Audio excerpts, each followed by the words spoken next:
শুভ সকাল বন্ধুরা, রাধে রাধে। তোমরা সবাই কেমন আছো? আশা করছি খুব ভালো আছো। হ্যাঁ, আমিও ভালো আছি। তো ঘুম থেকে উঠেই চলে এলাম ঠাকুর ঘরে ঠাকুর জাগানোর জন্য। এখানে আমি এখন গোপালকে জাগিয়ে তুললাম ঘুম থেকে। তো আজকে একটু লেটই হয়ে গেছে, লেট বলতে অনেকটাই দেরি হয়ে গেছে। তো কালকে একটু রাত করে শোয়া হয়েছিল, তাই তো কালকে রাত্রেবেলা গোপালকে যে ফুলগুলো দেওয়া হয়েছিল ওইগুলো তুলে রাখা হয়নি, তাই এখন ওইগুলো তুলে সিংহাসনটা পুরো পরিষ্কার করে দিচ্ছি। তো ঝুড়ি নিয়ে বাইরে চলে এসেছি ফুল কুড়ানোর জন্য।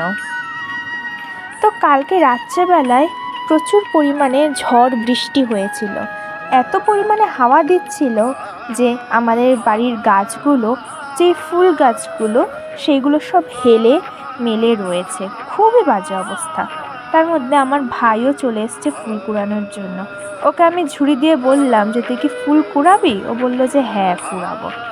আমি বলছি ঠিক আছে চল, তাহলে আমি আর তুই দুজনে মিলেই আজকের ফুল কুড়াই।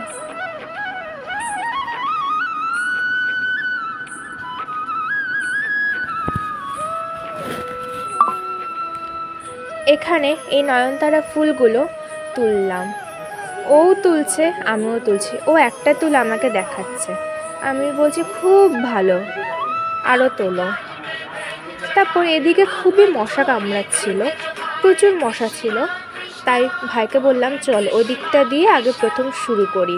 তারপর চলে এলাম টগর গাছে, বরঞ্চ বেশি ফুল হয়নি, তাও যেই কটা হয়েছে ওই কটাই তুললাম। আমি তুলে যাচ্ছিলাম, ভাইকে তুলতে দিচ্ছিলাম না। ও বলছে যে দিদি একটুখানি তুলতে দে আমাকেও। আমি বলছি ঠিক আছে তোল, তাহলে ওখানে একটা আছে ওইটা তোল। ও তারপর ওই ফুলটাকে তুললো, তুলে ও খুবই খুশি হলো, আমাকে বলছে দেখ আমি তুলেছি ফুল। আমি বলছি ঠিক আছে তোলো। তারপর এখান থেকে বেলপাতাগুলো তুললাম।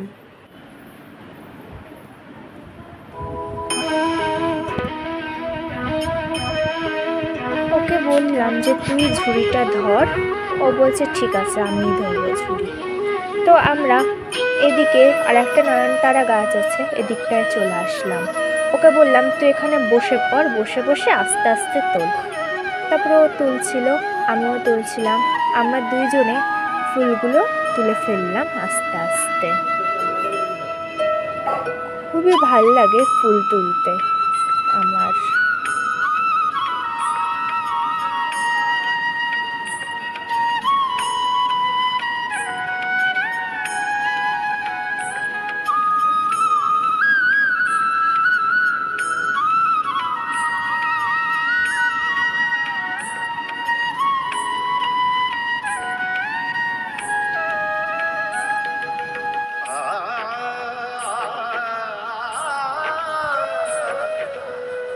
আজকের ভিডিও এখানেই শেষ করছি, আবার অন্য দিন একটি ভিডিও নিয়ে আসবো।